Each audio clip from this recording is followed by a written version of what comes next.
நன்மை செய்தவருக்கு நன்றி செலுத்த ஆயத்தமா? வாருங்கள், கைகளை தட்டி சத்தத்தை உயர்த்தி ஜீவனோடு பாதுகாத்த தேவனுக்கு நன்றி பலிகளை ஏறெடுப்போம்.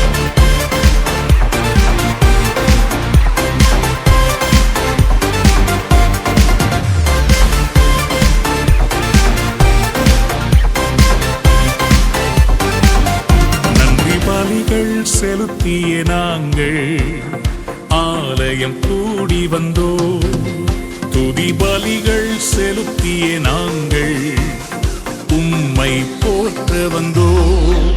நன்றி பலிகள் செலுத்திய நாங்கள்